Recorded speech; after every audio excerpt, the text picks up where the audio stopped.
Hello నమస్తే.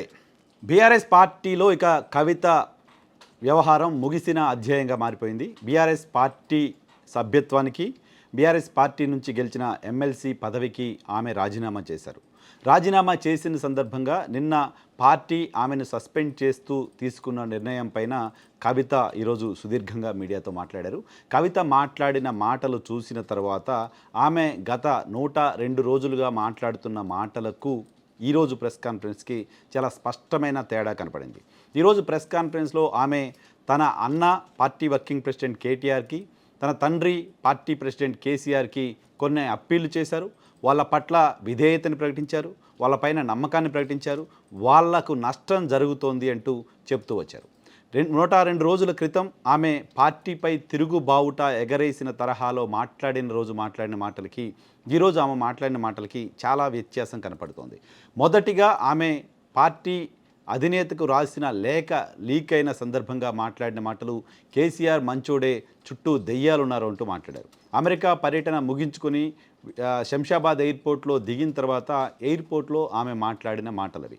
ఆ తర్వాత కొన్ని సందర్భాల్లో ఆమె మాట్లాడిన మాటలు పార్టీ వర్కింగ్ ప్రెసిడెంట్ కేటీఆర్ని టార్గెట్ చేసినట్లుగా స్పష్టంగా కనపడ్డాయి. పార్టీ సరిగా యాక్ట్ చేయలేకపోతుంది, పార్టీ సరిగా రెస్పాండ్ అవ్వలేకపోతుంది తరహాలో ఆమె మాట్లాడుతూ వచ్చారు. ఆమె మాట్లాడుతున్న మాటలన్నీ కేటీఆర్ని టార్గెట్ చేసి ఉన్న మాటలుగా కనపడ్డాయి. 2 రోజుల క్రితం ఆమె హరీష్ రావుని, సంతోష్ రావుని టార్గెట్ చేస్తూ వాళ్ళిద్దరి కారణంగా కేసీఆర్కి అప్రతిష్ట వస్తోంది, వాళ్ళిద్దరే బీఆర్ఎస్ ప్రభుత్వంలో అవినీతికి పాల్పడ్డారు, వాళ్ళిద్దరే కాళేశ్వరంలో జరిగిన అవినీతికి బాధ్యులు అంటూ ఆమె ప్రకటన చేశారు. ఇది బీఆర్ఎస్ పార్టీకి కోపం తెప్పించింది. ఆ ఇద్దరే దెయ్యాలు అనే ఒక ఇంప్రెషన్ వచ్చేలా కవిత మాట్లాడారు. ఆ కవిత ఆ మాటల తర్వాత మొత్తం బీఆర్ఎస్ పార్టీ అంతా హరీష్కి అండగా నిలుస్తూ వచ్చింది. కవిత వ్యాఖ్యలు తప్పులు అంటే ఒక ఇంప్రెషన్ పార్టీ ఇస్తూ వచ్చింది, నిన్న సస్పెండ్ చేసింది. సో ఈరోజు ఆమె మాట్లాడిన మాటలు చూసినప్పుడు గతంలో మాట్లాడిన దానికి భిన్నంగా కేటీఆర్ పైన ప్రేమను చూపించారు. కేటీఆర్కి కూడా తెలియకుండా పార్టీలో చాలా జరుగుతున్నాయనే విషయాన్ని చెప్పారు. కేటీఆర్ని కూడా పార్టీ నుంచి బయటికి పంపించే కుట్ర జరగబోతుంది అంటున్నారు. కేసీఆర్ నుంచి పార్టీని లాక్కునే ప్రయత్నం జరుగుతుంది అంటూ కొన్ని సంచలన ఆరోపణలను కూడా ఆమె చేస్తున్నారు. కుటుంబాన్ని విడదీసే ప్రయత్నం కొంతమంది చేస్తూ ఉన్నారు, అటువంటి వాళ్ళని ఐడెంటిఫై చేయలేకపోతున్నాం, వాళ్ళ వల్ల నష్టం జరుగుతోంది అంటూ కవిత చెప్పుకొచ్చారు. సో కవిత వ్యవహారం చూసిన తర్వాత, కవిత మాటలు చూసిన తర్వాత ఈరోజు న్యాచురల్గా కేటీఆర్ని టార్గెట్ చేస్తుంది అని అందరూ అనుకున్నారు. కానీ ఆమె చాలా ఎమోషనల్గా బీఆర్ఎస్ పార్టీకి సంబంధించిన కార్యకర్తలు, నాయకులకు సంబంధించిన మద్దతును పొందే ప్రయత్నం ప్రెస్ కాన్ఫరెన్స్ ద్వారా చేసినట్లు కనపడింది. పార్టీలో కేసీఆర్, హరీష్ రావు అంటే పడని వాళ్ళు, సంతోష్ అంటే పడని వాళ్ళు తనని ఓన్ చేసుకునే తరహాలో ఆమె ఈరోజు ప్రెస్ కాన్ఫరెన్స్లో మాట్లాడిన మాటలు కనిపించాయి. చాలామందికి పార్టీలో సుదీర్ఘకాలం పనిచేస్తున్న వాళ్ళకి కావచ్చు, కొత్తగా వస్తున్న వాళ్ళకి కావచ్చు, చాలామందికి సంతోష్ పైన కంప్లైంట్స్ ఉంటూ వచ్చాయి. ఆయన కేసీఆర్ని కలవకుండా మమ్మల్ని అడ్డుకుంటున్నారు అంటూ చాలామంది గతంలో పార్టీ మారిన సందర్భంగా వ్యాఖ్యలు చేస్తూ వచ్చారు. ఆ తర్వాత హరీష్ పైన కూడా కొంతమంది పార్టీకి సంబంధించిన నాయకులు హరీష్ కారణంగా నష్టం జరుగుతుందనో, హరీష్ అదనో ఇదనో, హరీష్ ఇంకో రకంగా ఏదో చేస్తున్నారనో చాలా సందర్భాల్లో ఇంటర్నల్గా మాట్లాడటం చూస్తూ ఉంటాం. సో అటువంటి వాళ్ళందరూ మాట్లాడుతున్న మాటలే ఈరోజు కవిత కూడా మాట్లాడినట్టుగా అర్థం చేసుకోవాలి. పార్టీని ఆక్రమించే కుట్ర, పార్టీని లాక్కునే కుట్ర చేస్తున్నారు, నాన్న జాగ్రత్త, పార్టీ నుంచి మిమ్మల్ని బయటికి పంపించే కుట్ర చేస్తున్నారు, అన్న జాగ్రత్త అంటూ ఆమె మాట్లాడారు. అయితే మొత్తం ప్రెస్ కాన్ఫరెన్స్లో కేటీఆర్ పైన ప్రేమ చూపించినప్పటికీ ఓ సందర్భంలో మాత్రం ఆమె కేటీఆర్ని కూడా విమర్శించినట్లు కనపడింది, కేటీఆర్ నాయకత్వాన్ని కూడా ప్రశ్నించినట్లు కనపడింది.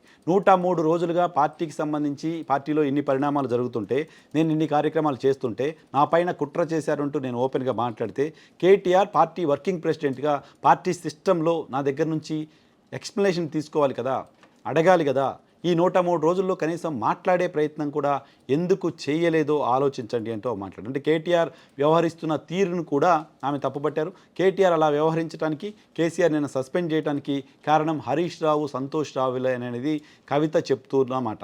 అయితే కవిత ఆన్సర్ చేయాల్సిన ప్రశ్నలు కొన్ని ఉన్నాయి. మొత్తం ప్రెస్ కాన్ఫరెన్స్ ముగిసిన తర్వాత కూడా ఆ ప్రశ్నలకి ఆమె ఆన్సర్ చెప్పలేదు. ఏంటి ఆ ప్రశ్నలు అంటే, శంషాబాద్ ఎయిర్పోర్ట్లో అమెరికా నుంచి వచ్చిన తర్వాత ఇమీడియట్గా మీడియా ముందు కవిత పార్టీలో దెయ్యాలున్నాయి అనే వ్యాఖ్యలు చేయాల్సిన అవసరం ఏంటి? పార్టీ నాయకురాలు మాత్రమే కాదు కల్వకుంట్ల కవిత, కేసీఆర్కి సొంత బిడ్డ కూడా. ఆమె నేరుగా వెళ్ళి తన తండ్రికే ఆ విషయం చెప్పుకునే పరిస్థితి ఉంటుంది. అటువంటి ఆమె తన అన్నతో నేరుగా ఫోన్ కాల్ చేసి నా లేఖ ఎలా లీక్ అయింది, ఎందుకు లీక్ అయింది అని మాట్లాడే పరిస్థితి ఉంటుంది. అటువంటి పరిస్థితిలో ఉన్న కవిత మీడియాతో మాట్లాడి పార్టీలో దెయ్యాలున్నాయి ఇలాంటి ప్రకటన చేయటం ద్వారా ఏమి ఆశించారు? పార్టీకి సంబంధించిన మిగతా నాయకులు కేసీఆర్ని గెలవడానికి ఇబ్బందులు ఉండొచ్చు, కేటీఆర్ని గెలవడానికి ఇబ్బందులు ఉండొచ్చు. అప్పటికి పార్టీకి ఆమెకు మధ్య పెద్దగా గ్యాప్ ఉన్నట్లు కూడా కనిపించదు. విదేశాల నుంచి రాగానే ఇమీడియట్గా ఎయిర్పోర్ట్లో ఆమె ఆ ప్రకటన ఎందుకు చేయాల్సి వచ్చింది? అది పార్టీకి డ్యామేజ్ చేసే ప్రయత్నమే కదా.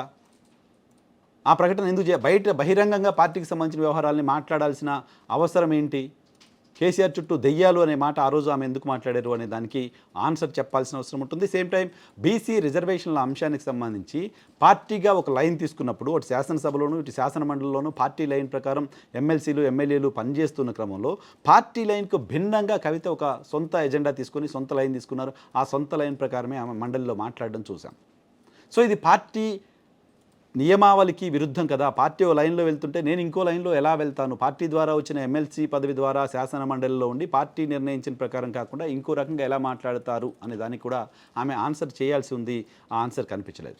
దాంతోపాటు గతంలో రద్దయిన జాగృతిని మళ్ళీ ఇప్పుడు పునరుద్ధరించాల్సిన అవసరం ఏ పరిస్థితుల్లో వచ్చింది? గతంలో పార్టీ జాగృతి కమిటీలన్నీ రద్దు చేశారు. ఇప్పుడు సడన్గా జాగృతి కమిటీలన్నీ యాక్టివ్ చేసి పొలిటికల్గా ఒక ఆల్టర్నేటివ్ ప్లాట్ఫామ్ని రెడీ చేస్తున్న తరహా ఇంప్రెషన్ని ఎందుకు ఇచ్చారు అని. దాంతోపాటు కాళేశ్వరం అంశానికి సంబంధించి కేసును సిబిఐకి ఇస్తున్న నేపథ్యంలో మొత్తం బీఆర్ఎస్ పార్టీ యంత్రాంగం అంతా, కేసీఆర్ చుట్టూ ఉన్న వాళ్ళంతా, పార్టీ నాయకత్వం అంతా కాంగ్రెస్ సర్కారు కేసీఆర్ పైన బీఆర్ఎస్ పైన కక్ష సాధింపులకు పాల్పడుతుంది అని భావిస్తున్న నేపథ్యంలో కవిత మాత్రం సొంత పార్టీకి సంబంధించిన నాయకులపైన మీడియా సమావేశాన్ని ఏర్పాటు చేసి మరీ విమర్శించటం ద్వారా గత ప్రభుత్వంలో అవినీతి జరిగింది లాంటి ఒక ఎండార్స్మెంట్ని ఆమె చేయటం పార్టీకి నష్టం, కేసీఆర్కి నష్టం, కేటీఆర్కి నష్టం, బీఆర్ఎస్ పార్టీ యంత్రాంగానికి పార్టీకి మొత్తంగా నష్టం అనే విషయాన్ని ఎందుకు ఆలోచించలేకపోయారు అనేది కూడా అర్థం కాని విషయంగా ఉంది. సో పార్టీ నుంచి నన్ను బలవంతంగా పంపించేశారు, నేనేమీ తప్పులు చేయలేదు, నన్ను కనీసం వివరణ కూడా అడగలేదు, పార్టీలో ఉన్న కొంతమంది వ్యక్తులే ఇదంతా చేశారు అని మాట్లాడడం ద్వారా నిజానికి అటు కేసీఆర్ని ఇటు కేటీఆర్ని అవమానించారా లాంటి ఇంప్రెషన్ కలుగుతుంది. ఎందుకు ఆ మాట అంటున్నాను అంటే పార్టీలో ఒకరిద్దరు వ్యక్తులు వాళ్ళ చేతిలో కేసీఆర్ కీలుబొమ్మలుగా మారిపోయే పరిస్థితి ఉంటుందా? అంత వీక్ లీడర్షిప్ని పార్టీ చూస్తోందా? వాళ్ళు అంత బలహీనమైన నాయకులుగా కనపడుతున్నారా? కేసీఆర్కి ఎవరైనా నేరుగా చెప్పి ఆయన కన్విన్స్ చేసి ఆయన అభిప్రాయాన్ని మార్చే పరిస్థితి ఉంటుందా? ఈ మధ్య కాలంలో ఇటీవల కాలంలో పార్టీ అధికారం కోల్పోయిన తర్వాత విస్తృతంగా పర్యటనలు చేస్తూ విస్తృతంగా పార్టీకి సంబంధించిన కార్యక్రమాల్లో పార్టిసిపేట్ చేస్తూ ఈజీ యాక్సెస్ కార్యకర్తలతో ఉన్న కేటీఆర్ కూడా ఏ రకంగా ఇన్ఫ్లుయెన్స్కి గురవుతున్నారు? వీటన్నిటికీ కూడా ఆన్సర్ చేయాల్సిన అవసరం ఉండింది. బహుశా ఆమె వీటికి ఆన్సర్ చేయలేదు. దాంతోపాటు ఆమె భవిష్యత్తు ఏంటి, ఆమె ఏ దిశగా వెళ్ళబోతున్నారు అనేది కూడా చూడాల్సిన అవసరం ఉంది.